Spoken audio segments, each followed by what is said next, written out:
Number one అంటారు. అసలైన number one Gurukashi university.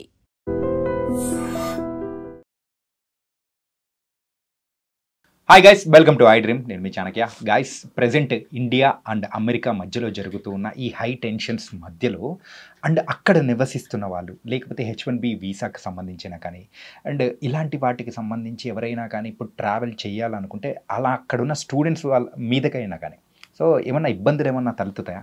ఇలాంటి విషయాలన్నిటి గురించి కూడా మనతో పాటు మాట్లాడడానికి హైకోర్టు న్యాయవాది, ఇమిగ్రేషన్ లాయర్ అయిన పృథ్వీ గారు ఇప్పుడు మనతో పాటు ఉన్నారు. మరి సార్తో మాట్లాడదాం.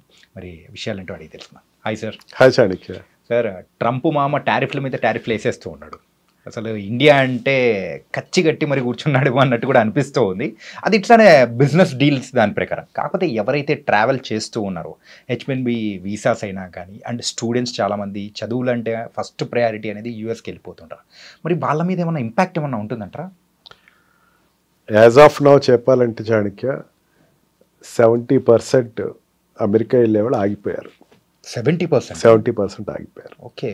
And 25% already slots previous book అయిపోయి అండ్ నేను వెళ్ళాలి ఖచ్చితంగా, నేను యుఎస్లోనే ఎంఎస్ చేయాలి అన్న ఒక ఉద్దేశం ఉన్నవాళ్ళు తప్ప మిగతా వాళ్ళందరూ ఆగిపోయారనే చెప్పచ్చు. ఇప్పుడు ఈ స్టూడెంట్స్ యాజ్ ఆన్ నౌ పెరగాలి అంటే ఇంపాసిబుల్ చాణక్య. ఓకే. ఎందుకంటే ఆల్రెడీ ఒక రకమైనటువంటి ఫియర్ ఎస్టాబ్లిష్ అయిపోయింది ఒక పిల్లలకి. అదొకటి కూడా ఎప్పుడు లేనట్టు ట్రంప్ ఫస్ట్ టైం యూనివర్సిటీస్ మీద పెత్తనాలు చేయటం మొదలుపెట్టాడు. యూనివర్సిటీస్ ఇట్లా ఉండాలి, యూనివర్సిటీస్ మీరు స్పాన్సర్ చేయకూడదు. ఈవెన్ అక్కడ ఉండేటువంటి ఎడ్యుకేషన్ డిపార్ట్మెంట్ని తీసేశాడు. ఎడ్యుకేషన్ డిపార్ట్మెంట్ అంటే ఎడ్యుకేషన్ మినిస్ట్రీ ఉంటుంది కదా మనకి, అట్లాగే ఎడ్యుకేషన్ మినిస్ట్రీని తీసేశాడు. తీసేసి అక్కడ ఇంకా ఫండింగ్ ఆఫ్ లోన్, వీళ్ళకి ఇచ్చేటువంటి స్టూడెంట్స్కి ఇచ్చే లోన్స్ కానీ వాళ్ళకి ఇచ్చే స్కాలర్షిప్స్ మొత్తం తీసేశాడు. ఏదైనా సరే యూనివర్సిటీసే పెట్టుకోవాలని చెప్పేసి హీఈస్ డిస్కరేజింగ్. మెయిన్ ఏంటంటే తనకు ఒక రకమైన థ్రెట్ ఉంది అక్కడ.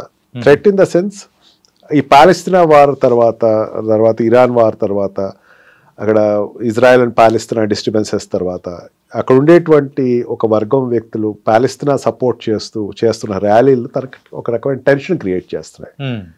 అండ్ అబ్రాడ్లో జరిగినటువంటి బాంబింగ్స్ ఎప్పుడు తక్కువే ఉంటాయి ఈ మధ్యకాలంలో.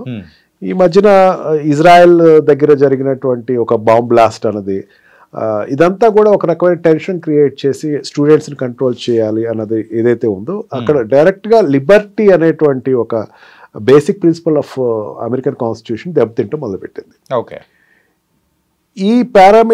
ఈ యాంగిల్స్లో ఏమవుతుందంటే స్టూడెంట్ ఇన్గోయింగ్ తగ్గారు, అక్కడికి వెళ్ళే వాళ్ళు తగ్గారు. అండ్ ఎప్పుడైతే ఈ ఇన్కమింగ్ స్టూడెంట్స్ తగ్గారో ఈ ఉన్న స్టూడెంట్స్ భయం మొదలైంది. వాళ్ళు కూడా సోషల్ మీడియాస్ అన్ని మీకు హ్యాండిల్స్ ఇవ్వండి, మీ యొక్క క్రెడెన్షియల్స్ మాకు హ్యాండ్ ఓవర్ చేయండి, మీ సోషల్ మీడియాస్ నేను ఓపెన్ చేస్తాను అంటే ఏదైనా ఒక వీడియో ఏదైనా వచ్చింది అనుకోండి, పాలస్తీనాకి సంబంధించి సపోర్ట్ చేస్తున్నవాడు ఎవడో ఫ్రెండ్ పెడతాడు అనుకోండి, వాడు చూశాడు అనుకోండి, then he will be doubted అనమాట. అతను డౌట్ పడతారు, స్కానింగ్ లోకి వచ్చేస్తారు. అలా ఆ రకంగా ఒక రకమైన ఇన్సెక్యూరిటీ అనేది అక్కడ వెళ్తున్న స్టూడెంట్స్కి, అక్కడ ఉన్న స్టూడెంట్స్కి డెవలప్ అయింది. But it is not a longitive end as such. అది ఎక్కువ నాళ్ళు ఉంటుంది అయితే ఐ డోంట్ థింక్ సో. ఇంతకన్నా వర్స్ సిచ్యుయేషన్స్ చాలా వచ్చినాయి యుఎస్లో. It is one of the situation where the students must be little brave and వాళ్ళు వెళ్ళినటువంటి ఎడ్యుకేషన్ అన్నది అక్కడ తర్వాత కంటిన్యూ అవ్వాలంటే దే హ్యావ్ టు. సార్, ప్రీవియస్గా ఉన్న సిచ్యువేషన్స్ వరకు అయితే ఇండియా అండ్ అమెరికా అనేది కూడా ఒక ఫ్రెండ్లీ నేషన్స్గా ఉన్నాయి. కాకపోతే ఇంత హై టెన్షన్స్ అనేది కూడా ఈ మధ్యకాలంలో ఎప్పుడూ చూడలేదు. కానీ స్టూడెంట్స్ వెళ్ళే వాళ్ళ డ్రాప్ కానీ అక్కడున్న కంపెనీస్లో వర్క్ చేస్తున్న ఎవరైతే ఉన్నారో ఎంప్లాయీస్ కానీ వాళ్ళ మీద కూడా ఈ బర్డన్ పడే అవకాశాలు ఉంటాయని కూడా భయపడుతూ ఉన్నారు. మరి వాళ్ళకి సంబంధించి మీరేం చెప్తారు? చాణక్య, ఒకటి మనం ఆలోచించాల్సింది ఏంటంటే it is not a communist country or socialistic country. Okay. అక్కడ ప్రైవేట్ కంపెనీస్ని గవర్నమెంట్ కెనాట్ డిక్టేట్ టర్మ్స్, ఇట్లా చేయాలి. ఓకే. యాపిల్ లాంటి ఒక చిన్న కంపెనీ నీకు ప్రొడక్షన్ ఇండియాలో ఆపేయమంటే నేను ఆపనని చెప్పింది. ఏం చేయలేకపోయాడు. ఓకే. మహా అయితే ట్యాక్స్ పెంచుతావు, ఎంత పెంచుకోవాలి. అంటే అక్కడ ఉండేటువంటి industrialist are very powerful. Okay. వాళ్ళని ఎవరు కంట్రోల్ చేయలేరు. ఎంతమంది ఎంప్లాయీస్ కావాలి, ఎట్లా కావాలి అనేది వాళ్ళ ఇష్టం. అది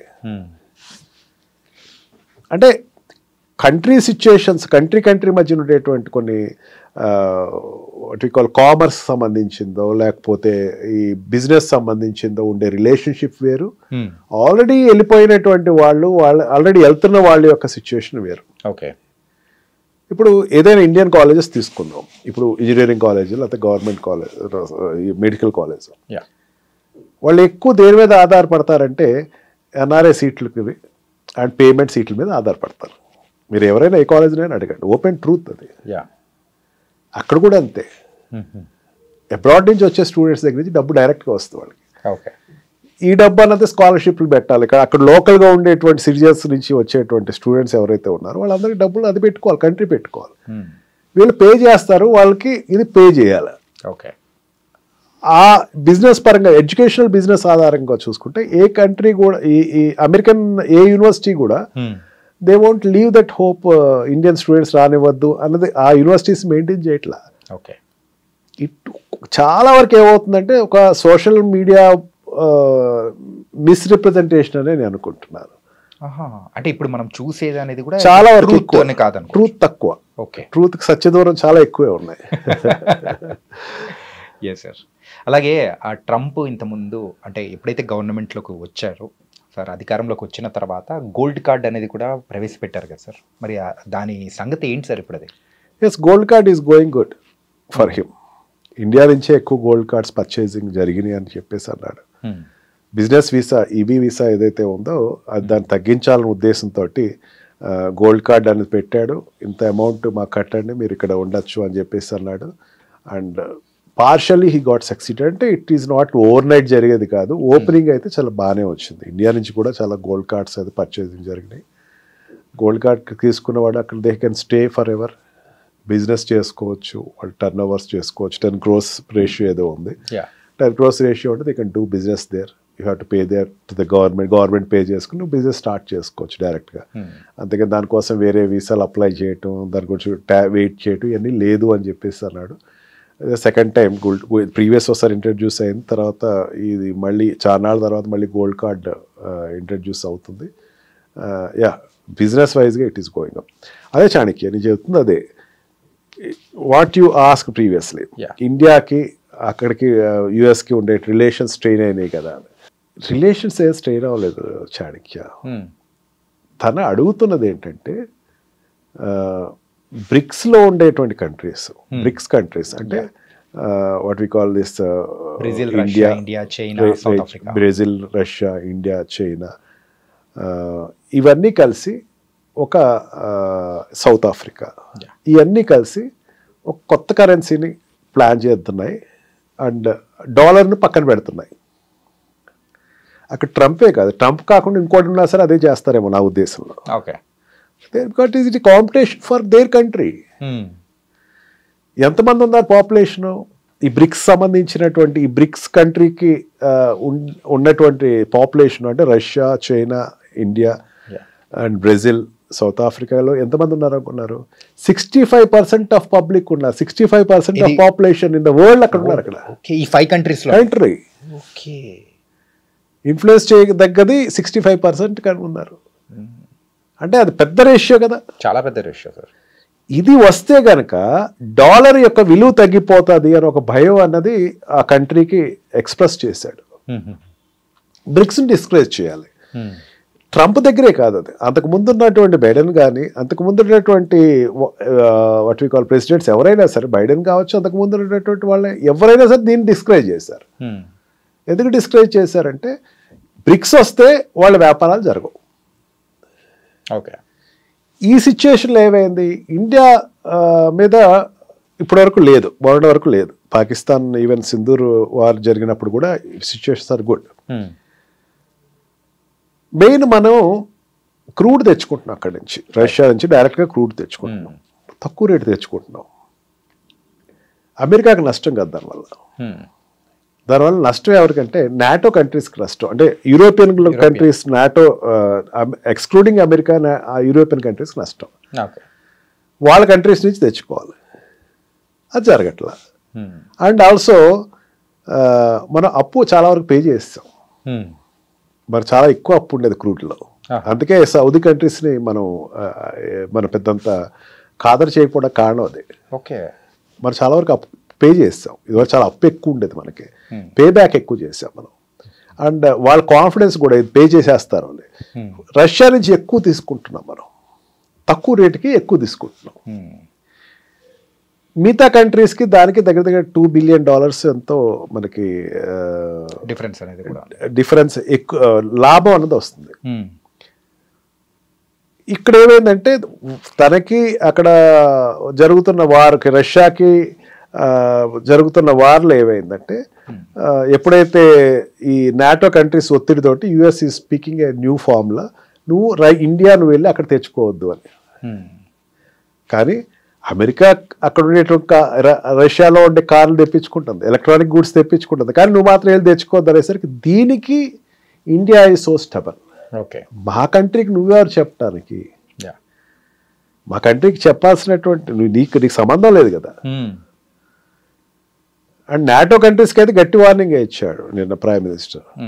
అసలు మీకు నాకు సంబంధం ఏంటి? అసలు మీరు ఎక్కడెక్కడ వ్యాపారం చేసుకుంటారు మేము అడిగాము ఎప్పుడైనా సరే. ఉక్రెయిన్ వార్కి మీకు సంబంధించింది, ఉక్రెయిన్ వార్కి మాకు సంబంధం నాటోకి సంబంధించింది. We are not the members of NATO. Right, నాటోలో మీ మెంబర్స్ కాదే అని చెప్పి చాలా గట్టి సమాధానం అయితే చెప్పడం జరిగింది. And India is very stubborn. చాలా నాళ్ళ తర్వాత ఇండియా చాలా స్టబన్ నిర్ణయం తీసుకుంది, ఎటు పక్కన వంగకుండా. బికాజ్ మన రష్యాతో ఉండేటువంటి రిలేషన్షిప్ ఎక్కువ. మనం ఈ రోజున 70% వాట్ వి కాల్ ఎయిర్ క్రాఫ్ట్స్ ఏదైతే ఉన్నాయో, డిఫెన్స్ ఎయిర్ క్రాఫ్ట్, దాని మీద ఆధారపడి ఉన్నాయి. ఇప్పటికీ ఇక్కడ రీసెర్చ్ జరుగుతున్నాయి. They are supporting us. And Russia మన పక్కన ఉంటే చైనా మన కంట్రోల్లో ఉంటుంది. అది మర్చిపోద్దు మనం. చైనా కొంచెం ఏదైనా ఎదురు తిరుగుతుంది అన్నది ఏదైనా ఉంటే Russia will control it. Situation control చేస్తుంది. అందులో that's why Modi is going to China very soon. It is one of the good indication. China తోటి ఎప్పుడు మనం యుద్ధం పెద్దగా పెట్టుకోకూడదు, ఎందుకంటే పెద్ద కంట్రీ కాబట్టి. ఈ రెండు కంట్రీస్ సపోర్ట్ ఇచ్చినంతసేపు పెద్ద ప్రాబ్లం ఏం కాదు మనకి. ఈ అక్కస్తో ఏమైందంటే ఒకసారి 50% టారిఫ్ పెంచింది. కొన్ని sectors there is loss, but కొన్ని సెక్టర్స్ ఆక్వా ఫీల్డ్ లాస్ వస్తుంది. గోదావరి జిల్లాలకు ఉండేటువంటి ఆక్వా ఫీల్డ్ ఎక్కువ, వాళ్ళ ఆక్వా ఫీల్డ్ మీద ఆధారపడతారు, వాళ్ళకి కొంచెం లాస్ వస్తుంది. అండ్ టెక్స్టైల్ ఇండస్ట్రీస్ కొన్ని లాస్ అవుతున్నాయి. అండ్ ఫార్మా ఇండస్ట్రీస్, మెయిన్గా ఫార్మా ఇండస్ట్రీ మనకి ఇక్కడ ఉండేటువంటి మోడీ డ్రగ్స్ ఏదైతే ఉన్నాయో ఎక్కువ అక్కడ సేల్ ఉంటుంది, వాటికి కొంచెం ఉంటుంది. బట్ ఫార్మాకు అయితే తన లిబర్టీ ఇచ్చాడు. దీంట్లోంచి ఈ 50%లో ఫార్మా తీసేస్తున్నారు, ఎందుకంటే వాళ్ళకి అవసరం. ఓకే, తనకి ఏదైతే అవసరం అదే ఎక్కువ నాళ్ళు ఇది ఉంటుంది అని అయితే నేను అనుకోవట్లేదు. ఎందుకంటే కంట్రీ లాస్ వాళ్ళకి, మనకన్నా లాస్ వాళ్ళకి ఎక్కువ ఉంటుంది. ఓకే, అండ్ డైమండ్స్కి సంబంధించినటువంటివి కొన్ని సెక్టర్స్ అయితే ఇట్ నియర్లీ కొంచెం లాస్ అయితే ఉంటుంది. This is called commerce. Relationship is different. ఈ రోజున మనం పాకిస్తాన్ తోటి యుద్ధానికి వెళ్తే అమెరికా భారతదేశానికి సపోర్ట్ ఇచ్చే పరిస్థితి ఉంది. And also for any other activities America ఇండియాకి సపోర్ట్ ఇస్తే ఆ ప్రాబ్లం ఏం లేదు. Commerce is difference. ఓకే, వ్యాపారమే. అందుకే దానికి దీనికి సంబంధం పెట్టక్కల. And the students and the employees which are existed there in America, నేనైతే చాలా వెరిఫికేషన్ అయితే చేసుకుంటా ఉంటాను. మీరు చెప్తే నమ్మొచ్చానికి రోజుకి ఒక 5-6 నా క్లయింట్స్ వెరిఫై చేసుకుంటాను అబ్రాడ్లో, యూఎస్లో. ఓకే, సిచ్యువేషన్ అట్లా ఎక్కడేం లేదు అసలు అంటారు వాళ్ళు. They are very cool. Students also very cool. మన ఐడ్రీమ్ ద్వారా చెప్తున్న parents of students, don't get worried, your children are safe. They will be the safest people because they are in liberal country, not communist country or socialistic countries. Nice sir. ఏంటంటే అక్కడికి వెళ్ళిన తర్వాత parents ఇక్కడ ఉన్న వాళ్ళు చాలా వరకు భయపడుతూ ఉంటారు. అరే పేపర్లో ఇన్ని రాస్తూ ఉన్నారు, అసలు వీడియోస్ ఏమో ఇన్ని వస్తూ ఉన్నాయి, అరే ఇన్ని టారిఫ్లు వేస్తున్నాడు, ఈరోజు ఇలా ఉందంటే రేపు శత్రు దేశంగా చెప్తాడేమో, ఇలా చాలా మిస్కన్సెప్షన్స్ అనేది కూడా ఉన్నాయి. దానికి మాత్రం you are the perfect person to say that answer. And చాలా చక్కగా చెప్పారు sir. So thank you so much sir. Thank you. నిజంగా ప్రస్తుతం ఉన్నటువంటి సమాజం దేనికి ప్రయారిటీ ఇస్తుంది? ఆర్థిక సంబంధాల చుట్టూ మాత్రమే తిరుగుతుంది. మళ్ళీ ఎన్నికలంగానే చాలా విరక్తి కలుగుతాం. మంచి అనిపిస్తుంది కదా, లేడీస్ కూడా ఛాలెంజింగ్ జాబ్స్ చేసినప్పుడు చాలా బాగుంటది. ట్రాఫిక్ అసిస్టెంట్స్ గా నియమించిన ట్రాన్స్జెండర్స్ అందరితో సాల్యూట్ చేయించుకుంటున్నారు. ఫుడ్ డెలివరీ ఇవ్వటానికి వెళ్ళినటువంటి డెలివరీ బాయ్ అనిల్ పై కళ్ళ ముందు పెళ్ళండి